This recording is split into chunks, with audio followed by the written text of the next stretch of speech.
آج اپنے بچوں کو بھی یہ نصیحت کرو، کفر کی آندھیاں چلی ہوئی ہیں، تمہارے بچوں کو اسکولوں میں کب کافر بنا دیا جاتا ہے پتہ ہی نہیں چلتا، کب تمہیں کون سے بھجن سکھائے جائیں، کون سے گیت سنائے جائیں جس کی وجہ سے بندہ کافر بن جاتا ہے، اسلام سے اس کا تعلق ہی ختم ہو جاتا ہے۔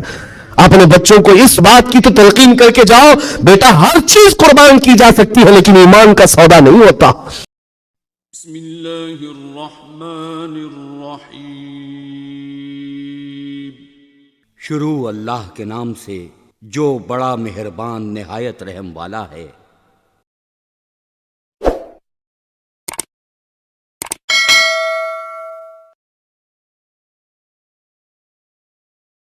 اس دور کے حالات کے اعتبار سے میں اگر بات کروں، قرآن کی آیت تو 1400 سال سے یہ اعلان کر رہی ہے وَمَن يَبْتَغِي غَيْرَ الْإِسْلَامِ دِينًا فَلَن يُقْبَلَ مِنْهُ، اسلام کے علاوہ کسی بھی دین کی طرف تم منہ بھی لگائے، توجہ بھی کیے تو قیامت کے دن پھر وہ سب سے بڑے گھاٹے میں ہوں گے، ہرگز قبول نہیں کیا جائے گا۔ میں بات یہاں سے شروع کرتا ہوں کہ آج لوگوں نے اس کو ہلکے میں لینا شروع کر دیا، چاپلوسی کرتے کرتے، خوشامد دوسروں کی واہواہی حاصل کرنے کے لیے کبھی پوجا پاٹ میں بھی شریک ہو گئے، کبھی ان کی رضا حاصل کرنے کے لیے ان کی محفل میں بھی بیٹھ گئے، اللہ اس کے رسول کو چھوڑ دیا۔ تمہارے دین میں کمی کس بات کی ہے؟ کتوں کو راضی کرنے کے لیے شیر کبھی کتا نہیں بنتا۔ ایک بات یاد رکھو، رسول پاک صلی اللہ تعالی علیہ وسلم کا جو سپاہی ہے وہ ہر گھڑی ہر میدان میں سپاہی ہے، اسے کس چیز کی کمی ہے؟ کس چیز کی کمی ہے؟ جو عزت ملی ہے وہ نام مصطفیٰ سے ملی ہے۔ ایک صحابی ہیں حضرت نعمان، ایک بادشاہ کے ہاں گئے تھے ایمبیسیڈر بن کر کے، ترجمان حضور کے قاصد بن کر گئے تھے، بہت دور ملک تھا، میرے آقا مدینے میں ہے، لیکن جانتے ہو اس بادشاہ نے آپ کے آنے کے لیے ریشم کا قالین بچھایا، سونے کی کرسی لگائی، لیکن وہ صحابی رسول جیسی آئے اپنی تلوار سے انہوں نے ریشم کے قالین کو پھاڑ دیا، زمین پر چلنے لگے، اور کرسی جب سونے کی کلائی کی ہوئی کرسی بچھائی گئی ان کے لیے، بادشاہ نے بہت عزت دیا کہ محمد عربی کا قاصد آیا ہے، سفیر آیا ہے، لیکن انہوں نے کرسی کو بھی ٹھکرا دیا، کہا مجھے دوسری کرسی لاؤ۔ کیوں؟ صرف اس لیے اس بادشاہ نے پوچھا کہ اتنا زیادہ غرور ہے عرب والوں میں، اتنا زیادہ ایٹیٹیوڈ ہے محمد عربی کے غلاموں میں، ان کے سفیروں میں؟ صحابی رسول نے کہا نہیں، نہ یہ غرور ہے نہ یہ تکبر ہے، میرے آقا صلی اللہ تعالی علیہ وسلم نے فرمایا ریشم کا استعمال مرد کے لیے حرام ہے، سونے کا استعمال مرد کے لیے حرام ہے، تو میں مدینے میں رہوں تب بھی غلام ہوں، دنیا میں کہیں پر رہوں تب بھی میں غلام ہوں۔ انہوں نے پاس و لحاظ رکھا ہے نسبت رسول کا، تو پھر وقت کے بادشاہوں کو بھی انہوں نے جھکنے پر مجبور کیا ہے۔ کس چیز کی کمی ہے مسلمانوں تمہارے پاس؟ کون سی دولت کی کمی ہے؟ سب سے بڑی دولت تو تمہارے پاس یہ ہے، آج تک ایک بہت بڑی بات میں بتاؤں آپ کو، یہ آپ کی مسجد کے امام ہیں، محبت چاہے جتنی بھی کرتے ہو آپ ان سے، عقیدت جتنی بھی کرتے ہو، ایک دن ان سے کہہ دینا مولانا عبد الکریم اپنے باپ کا نام لے کر لوگوں کو رکوع میں جھکا کے دکھائے، لوگوں کو اللہ اکبر کہنے کی بجائے اپنے باپ کا نام یا بادشاہ کا نام لے کر سجدے میں جھکا کر کے دکھائے، کوئی جھک سکتا ہے؟ ارے بادشاہ وقت بھی یہاں آ کر کھڑا ہو جائے اور کہے میرے نام سے جھک جاؤ، مجال ہے کوئی ایک بھی پیشانی جھکے گی؟ نہیں جھکے گی۔ ہاں اگر ایک کمزور کسان کا بچہ بھی حافظ قرآن ہو اور آ کر مصلی پر صرف اللہ کا نام لے، سب کی پیشانیاں جھکتی۔ یہ خاصہ ہے اس قوم کا کہ اس قوم کو اگر جھکایا جا سکتا ہے تو صرف اللہ کے نام پر، باقی کسی کے نام پر یہ پیشانی نہیں جھکتی ہے۔ اور آپ کو پتا ہے آج کے دور کا یہ بھارت تو چھوٹا ہے، اکھنڈ بھارت جس پر اکبر بادشاہ راج کرتا تھا، جس میں افغانستان تک کی سیمائیں آتی تھی، اس دور میں ڈکٹیٹر رول ہے، کوئی الیکشن والا بادشاہ نہیں ہے۔ 40 سال تک بیٹھا ہوا بادشاہ جب نیا دین لے کر کے آیا، اور اس کا نام بھی اکبر تھا، نمازیں بھی اس نے اس طرح بنائی کہ بادشاہ کے نام پر رکوع ہوگا، سجدہ ہوگا۔ میرے عزیزو، ایسا تمکنت اور ایسے جلال والا بادشاہ، لاکھوں کی فوج ہے اس کے پاس، بڑے بڑے راجے مہاراجے آنکھ نہیں ملا سکتے تھے، لیکن جب اس نے یہ کہا کہ عبادت میں بادشاہ کے نام پر جھکنا ہوگا، صرف 25 سال کی عمر کا مجدد الف ثانی کھڑا ہو گیا، کہا نہیں یہ پیشانی جھکے گی تو صرف اللہ کے نام پر۔ حد ہو گئی میرے عزیزو، بادشاہ وقت جس کے پاس سارا جبر طاقت ہے نہیں جھکا سکا، اور جھکانے کے لیے اس نے ایک بار کیا کیا، دربار میں اتنا چھوٹا سا دروازہ بنایا کہ آنے والا جھک کر کے آئے، جو بھی دربار میں آئے وہ جھک کر سیدھا آ نہیں سکتا تھا، اتنی چوکھٹ چھوٹی بنا دی۔ مجدد صاحب رحمۃ اللہ تعالیٰ علیہ کو بلایا گیا تھا دربار میں کہ یوں تو یہ جھکتا نہیں، لیکن دربار میں آنا ہے تو کیسے آئے گا؟ جب وہ قریب پہنچے دیکھا کہ اتنی چھوٹی چوکھٹ بنی ہوئی ہے اور یہاں جانے کے لیے رکوع کی حالت میں جانا پڑتا ہے۔ وہ اللہ رب العزت کا ایسا بندہ، رسول پاک کا سپاہی، اپنے دین کا محافظ، دیکھتا ہے جانا ہے ٹھیک ہے جائیں گے، لیکن جس وقت داخل ہونا تھا وہ نہ جھکے، نہ ہی رکوع کیا، نہ ہی پیشانی جھکائی، پہلے پیر اندر ڈال دیا، پیر اندر ڈال دیا۔ جیسے سامنے لوگوں نے دیکھا کہ لوگ پیشانی پہلے اندر ڈال کر کے آتے تھے، اور یہ عالم دین ہے کہ پیر اندر ڈال کر کے آ رہا ہے۔ یہاں جیسی آئے تو لوگوں نے یہ اعلان کیا کہ بادشاہ کی بڑی توہین ہوئی، بادشاہ کی بڑی توہین ہوئی، پاؤں دکھا کر کے آ رہا ہے یہ مولوی، قدم دکھا کر کے آ رہا ہے۔ آپ نے کہا بادشاہ کی توہین میں نے نہیں کی، بادشاہ نے خود اپنی توہین کروائی ہے، اسے خود پیر پسند تھے اس لیے دروازہ چھوٹا کیا۔ عزیزان گرامی وقار، تمہارے پاس کس چیز کی کمی ہے؟ اللہ تعالیٰ نے یہ خصوصیت عطا کی ہے، یہ پیشانی کبھی کسی غیر کے سامنے نہیں جھکتی ہے، نہیں جھکتی ہے۔ کروڑوں کے سامنے تھوڑی طاقت و قوت کی پوجا کرنے والی یہ قوم نہیں ہے۔ آج ان کے پاس طاقت آئی تو ان کی پوجا کریں گے، ان کے پاس آئی تو ان کی پوجا کریں گے۔ قوم مسلم صرف اور صرف اللہ وحدہ لا شریک کی عبادت کرتی ہے۔ ہم رسول پاک سے بے پناہ محبت کرتے ہیں، لیکن عبادت نہیں کرتے رسول کی بھی۔ حضور پاک صلی اللہ علیہ وسلم کے دربار میں بھی عبادت نہیں کرتے، تعظیم ہے، عبادت صرف اللہ کی کرتے ہیں۔ یہ خاصہ کم ہے، اسی بات سے تو پوری دنیا کو کڑن ہے اور جلن ہے کہ یہ دنیا میں ایک واحد قوم ایسی ہے۔ مجھے بتاؤ، ان سب کو جھکنے کے لیے مورتیاں دیکھنا پڑتا ہے، ہاں عبادت کرنے کے لیے اپنے اپنے خداؤں کی صورت اور مورت بنائی ہوئی ہے۔ پوری دنیا میں کروڑوں مسجدیں ہوں گی، کسی بھی مسجد میں خدا کی کوئی تصویر ہے؟ کہیں کوئی تصویر بنائی گئی ہے اللہ کی کہ اسے دیکھنا ہوگا پھر جھکنا ہوگا؟ عیسائی ہوں کہ یہودی ہوں کہ ہندو ہوں کہ کوئی بھی قوم ہو، سبوں نے کچھ نہ کچھ مورت بنائی ہے۔ صرف یہ تنہا قوم ہے جو بنا دیکھے اللہ کی بارگاہ میں سجدہ کرتی۔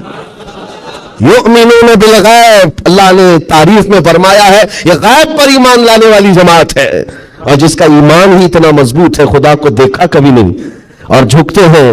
آج تک امام صاحب کے پیجامے کو لے کر سوالات ہوتے رہے، امام صاحب کے آنے جانے کو لے کر سوالات ہوتے رہے، کوئی ایک بندہ بھی مجھے بتاؤ آ کر امام صاحب سے کہتا ہے ہر دن آپ جھکاتے ہیں کبھی اللہ کو دکھاتے کیوں نہیں؟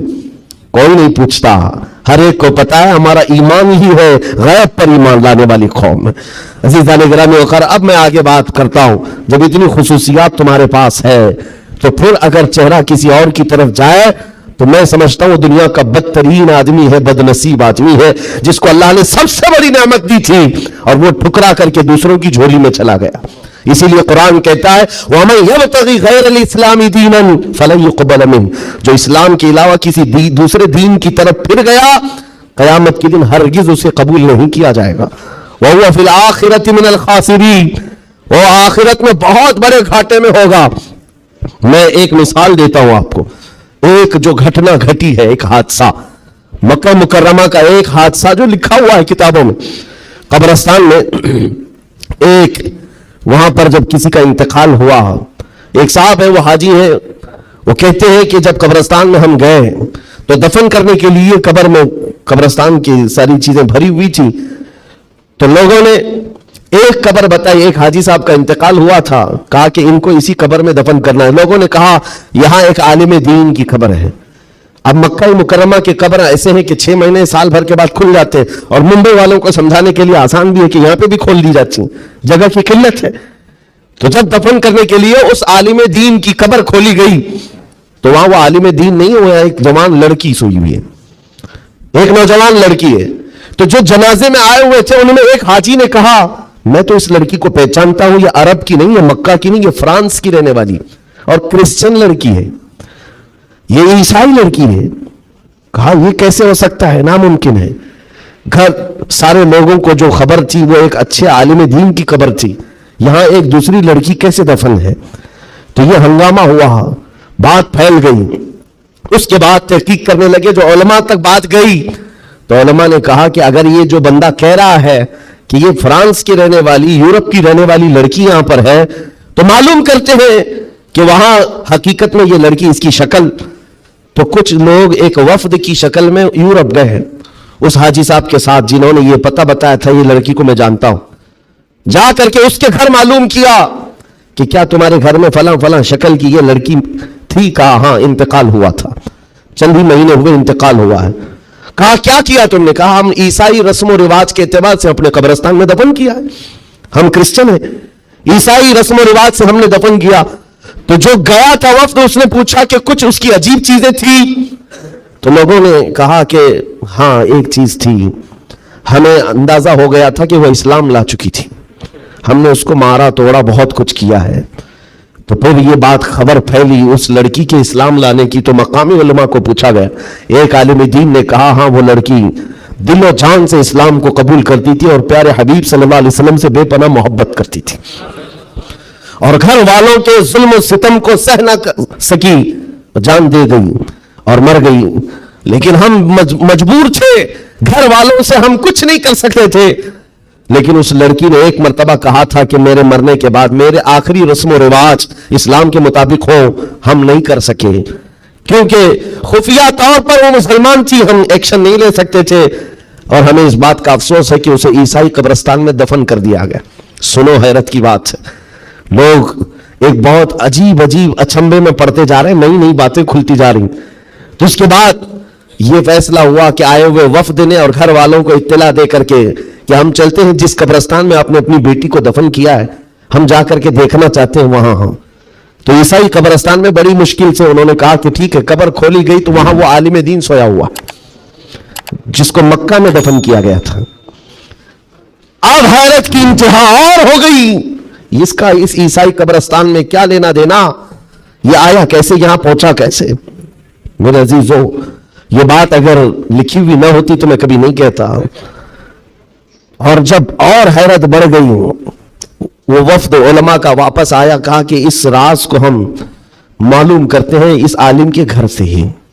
ایک بات تو سمجھ میں آ گئی کہ لڑکی مسلمان ہو گئی تھی اور اسلام سے بے پناہ محبت تھی، اللہ کا کرم ہوا، ہو سکتا ہے اسے کفرستان سے نکال کر مولا تعالیٰ ایمان والوں کے بیچ میں، اولیاء اور صحابہ کے بیچ میں دفن کر دیا، فرشتوں نے اس کو منتقل کر دیا، یہ ممکن ہے، یہ ممکن ہے۔ لیکن اس کے ساتھ کیا ہوا ہے؟ یہ مسلمانوں کے قبرستان سے کرسچن اور عیسائیوں میں کیسے آ گیا؟ گئے واپس جانے کے بعد بہت قابل توجہ بات کر رہا ہوں، اور اس زمانے کی بہت ہی امپورٹنٹ چیز آپ کو میں بتا رہا ہوں، دل دہلا دینے والی چیز ہے۔ واپس آنے کے بعد اس عالم کے گھر گئے لوگ، اس کی بیوی موجود تھی جو بیوہ تھی، جا کر پوچھا کہ تیرے شوہر کے بارے میں ہمیں کچھ معلومات حاصل کرنی ہے۔ اس نے کہا بتائیے کیا ہے؟ کہا کہ کیسا تھا وہ؟ کہا اس کے اخلاق بہت اچھے تھے، اور نمازوں کی کہا ایک نماز بھی قضا نہیں کرتا تھا، پابند تھا، لین دین میں سب چیزوں میں اچھا تھا۔ پھر بچا کیا؟ بیوی ساری چیزیں اچھی بتا رہی، مسلمان ہے۔ بیوی نے گھبرا کر پوچھا آخر اس کے بارے میں اتنی تحقیق کیوں کر رہے ہیں، آپ بتا سکیں؟ تو علماء نے کہا کہ بتانے کے لائق نہیں ہے، لیکن سن لو، تمہارا شوہر مکہ کے قبرستان میں نہیں ہے، عیسائیوں کے قبرستان میں ملا، اس کی قبر میں وہ موجود نہیں۔ وہ دھاڑے مار کر رونے لگی کہ ہائے کیا ہو گیا میرے شوہر کے ساتھ، وہ عیسائیوں کے قبرستان میں کیسے پہنچ گیا؟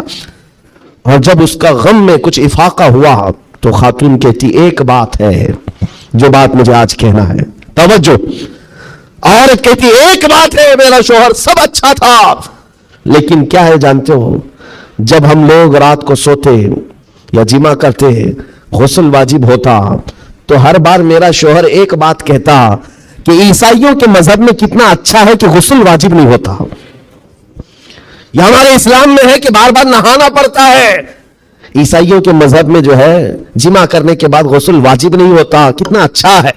یہ بات وہ کہتا تھا، تب میں اس کو ٹوکتی تھی کہ دین اسلام کے علاوہ کسی دوسرے مذہب کے متعلق مت کہا کرو۔